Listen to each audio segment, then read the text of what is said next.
سیدنا سمرہ بن جندب رضی اللہ تعالیٰ کہتے ہیں کہ جب رسول اللہ صلی اللہ علیہ وسلم نماز پڑھ لیتے تو آپ صلی اللہ علیہ وسلم اپنا رخ انور ہماری طرف کر لیتے اور فرماتے آج رات تم میں سے کسی نے کوئی خواب دیکھا ہے؟ راوی کہتے ہیں کہ اگر کسی نے خواب دیکھا ہوتا تو وہ آپ علیہ السلام سے بیان کرتا اور آپ صلی اللہ علیہ وسلم جو اللہ چاہتا اس کی تعبیر بیان فرما دیتے۔ نبی علیہ السلام کی خواب کی تعبیر بیان کی ہوئی تو اتھینٹک ہے، باقی تو اندازے ہی ہے نا۔ تو پھر آپ صلی اللہ علیہ وسلم نے ایک روز ہم سے پوچھا کیا تم میں سے کسی نے کوئی خواب دیکھا ہے؟ ہم نے عرض کیا نہیں۔ تو آپ صلی اللہ علیہ وسلم نے فرمایا لیکن میں نے آج رات ایک خواب دیکھا۔ تو آپ علیہ السلام فجر کے بعد صحابہ کی طرف متوجہ ہو کے ان کے خواب سنا کرتے تھے، پھر تعبیر بیان کیا کرتے تھے۔ یعنی ایک دن کسی نے خواب نہیں دیکھا، وہ ظاہر ہے وہ پھر اللہ نے وہ معاملہ کیا کہ کسی کو بھی خواب نظر نہیں آیا، کیونکہ اس دن اپنے نبی کو خواب دکھانا تھا نا، باقی خواب غائب۔ ظاہر ہے یہ اللہ کی طرف سے پلان ہو رہا ہوتا ہے نا، جب نبی دنیا میں موجود ہوتا ہے نا اس وقت بہت ایکسٹراڈنری واقعات ہو رہے ہوتے ہیں، کیونکہ امت کو دین سکھایا جا رہا ہوتا ہے۔ سر یہ خواب آپ سنیں اور اپنے آپ کو سامنے رکھ کے دیکھیں، اس خواب میں نبی علیہ السلام کو ان کی امت کے گناہوں کے عذابات دکھائے گئے۔ اللہم اجرنا من النار، اللہم اجرنا من النار، اللہم اجرنا من النار، اللہم من احییتہ منا فاحیہ علی الاسلام ومن توفیتہ منا فتوفہ علی الایمان۔ تو نبی علیہ السلام فرمایا میں نے دو آدمی دیکھے۔ اب یہ آدمی کون تھے؟ کوئی فرشتے تھے، تو اینڈ پہ پتہ چلے گا یہ کون تھے۔ ابھی آپ صرف اس کا سسپینس رکھیں، آپ نے بھی سسپینس رکھا ہے۔ آپ فرمایا میں نے دو آدمی دیکھے، وہ میرے پاس آئے اور انہوں نے مجھے ہاتھوں سے پکڑا اور مجھے ایک مقدس سرزمین کی طرف لے گئے۔ وہاں ایک آدمی بیٹھا ہوا تھا اور ایک کھڑا ہوا تھا، اس کے ہاتھ میں لوہے کا ایک ٹکڑا تھا، وہ اس کو دوسرے آدمی کے جبڑے میں داخل کرتا اور اس کو اس کی گدی تک چیر دیتا، یعنی یوں ڈال کے نا ایسے، یہ گدی یہ کہتے ہیں، یعنی یہ ہے نا یہ پورا جبڑا چیرتا ہوا پیچھے تک، پھر اسی طریقے سے دوسرے جبڑے کے ساتھ ایسا کرتا اور اتنے میں پہلا جبڑا ٹھیک ہو چکا ہوتا۔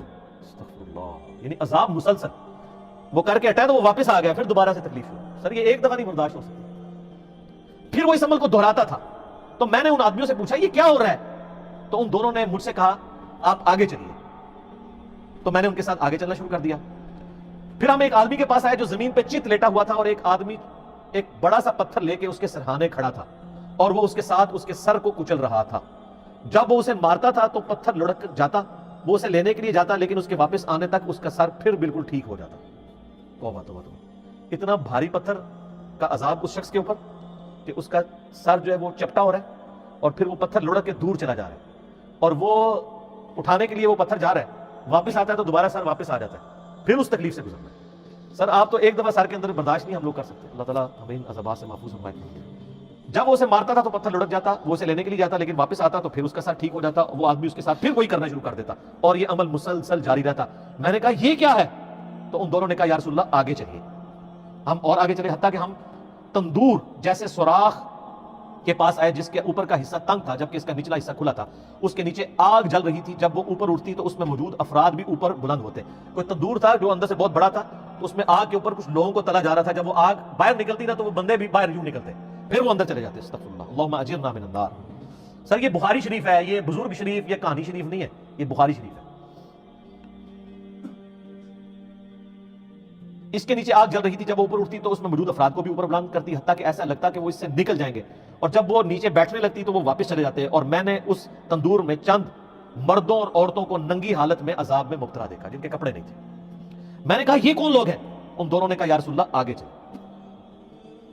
ہم پھر چلے حتیٰ کہ ہم خون کی ایک نہر کے پاس پہنچے، وہاں نہر کے سامنے پتھر ہے، وہ شخص جو نہر میں ہے جب وہ باہر نکلنے کا ارادہ کرتا تو باہر کنارے پر کھڑا آدمی اس کے منہ پر پتھر پھینکتا، اس سے وہ پھر پہلی جگہ پر واپس پہنچ جاتا۔ یعنی وہ جو خون کی نہر میں عذاب ہو رہا تھا نا اس بندے کو، وہ جب اس سے نکلنے کی کوشش کرتا تو ایک باہر بندے کی ڈیوٹی لگی تھی، وہ اس کو پتھر مارتا، اس کے منہ پہ لگتا، پھر وہ وہاں جا کے گرتا، پھر وہ کنارے سے دور ہو جاتا۔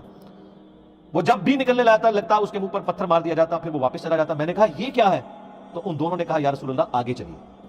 ہم آگے چلے حتیٰ کہ ہم سرسبز شداب باغ میں پہنچ گئے، اس میں ایک بڑا سا درخت تھا، اس کے تنے کے پاس ایک عمر رسیدہ شخص اور کچھ بچے تھے، اور درخت کے قریب ایک آدمی تھا، اس کے آگے آگ تھی جسے وہ جلا رہا تھا۔ وہ مجھے درخت پر لے گئے، انہوں نے مجھے درخت کے وسط میں ایک گھر میں داخل کیا۔ میں نے اس سے خوبصورت گھر کبھی زندگی میں نہیں دیکھا، اس میں بوڑھے مرد، نوجوان، خواتین اور بچے سب تھے۔ پھر وہ مجھے وہاں سے باہر لے کر آئے اور درخت پر لے چڑھے اور مجھے اس سے بھی زیادہ بہترین خوبصورت گھر دکھایا، اس میں بھی بوڑھے اور جوان تھے۔ میں نے ان دونوں سے کہا تم رات بھر مجھے لیے پھر رہے ہو، مجھے یہ تو بتاؤ جو کچھ میں نے دیکھا ہے وہ کیا تھا؟ انہوں نے عرض کیا جی ہاں اب ہم آپ کو بتاتے ہیں۔ یعنی وہ سارے منظر دکھا کے نا نبی اسلام فرمایا کہ اتنا کچھ مجھے دکھایا، مجھے بتاؤ تو صحیح کیا کچھ تھا؟ تو انہوں نے کہا اب ہم آپ کو بتاتے ہیں۔ یا رسول اللہ رہا وہ شخص جس کو آپ نے شروع میں دیکھا تھا کہ اس کے جبڑے کو چیرا جا رہا تھا، تو وہ شخص وہ تھا جو دنیا میں جھوٹ بولا کرتا تھا، اور پھر وہ جھوٹ آگے نقل کیا جاتا تھا حتیٰ کہ وہ آفاق تک پہنچ جاتا تھا. یہ جو کچھ آج کل ہمارے سیاستدان کر رہے ہیں، سوشل میڈیا کے اوپر آ کے دوسرے پولیٹیکل لیڈر کو ڈی فیم کرنے کے لیے جھوٹ بول دیتے ہیں. اسی طریقے سے علماء بھی کرتے ہیں، کسی کو بدنام کرنے کے لیے اس کے اوپر جھوٹے. یعنی میں تو اس سے سفر کر رہا ہوں، میرے اوپر کلپ چڑھائے ہوئے ہیں انجینئر مدنی مرزا کا دعوی نبوت، نعوذ باللہ. ہم اندازہ کریں، یعنی یہ وہ لوگ کلپ چڑھا رہے ہیں جن کے بزرگوں نے اپنے ناموں کے کلمے پڑھائے ہوئے ہیں. ایک غریب اتو بدتمیز، اور جو ان کو ننگا کر رہا ہے اس کو کہہ رہے ہیں دعوی نبوت. تو یہ ان کا عذاب، یعنی علماء کا عذاب ہے. تو یہ سب سے جھوٹ کون بول رہا ہے، جھوٹا دین کون بیان کر رہا ہے؟ اس لیے بخاری مسلم حدیث ہے، جس نے میری طرف جھوٹی حدیث منسوخ کیا اپنا مقام دوزخ میں دیکھ لے. اور صرف دوزخ کے پھیرا نہیں لگنا، اے عذاب ہونا ہے کہ یہ جبڑا چیر کے ادھر اور یہ والا ادھر. اچھا، پہلا عذاب بتا دیا. یا رسول اللہ آپ نے اس کے بعد جو منظر دیکھا وہ قیامت تک اس کے ساتھ کیا جائے گا، یعنی وہ جبڑے قیامت تک، یعنی اس سے یہ بھی پتا چل گیا کہ عالم برزخ اور قبر کا عذاب بھی برحق ہے. قیامت تک کیا جائے گا یہ عذاب، ابھی قیامت قائم نہیں ہوئی. وہ آدمی جو آپ نے دیکھا کہ اس کا سر کچلا جا رہا تھا، یعنی وہ بھاری سا پتھر تھا اس کے سر پہ ڈالا جاتا ہے. سر یہ مسلمانوں کی اکثریت ہے.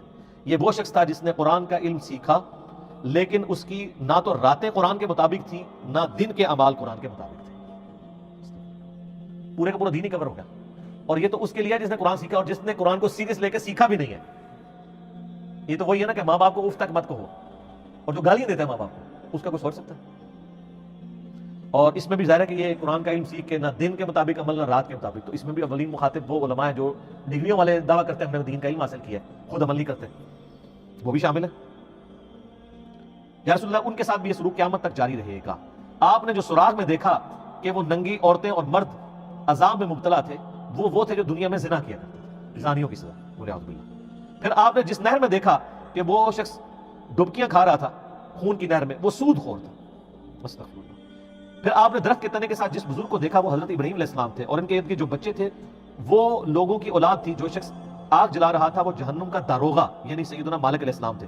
اور پھر جس پہلے گھر میں آپ داخل ہوئے وہ عام مومنین کا گھر تھا. رہا یہ گھر تو یہ شہداء کا گھر ہے، اور میں جبرائیل ہوں اور یہ میکائیل. وہ دو بندے کون تھے؟ جبرائیل اور میکائیل علیہ السلام.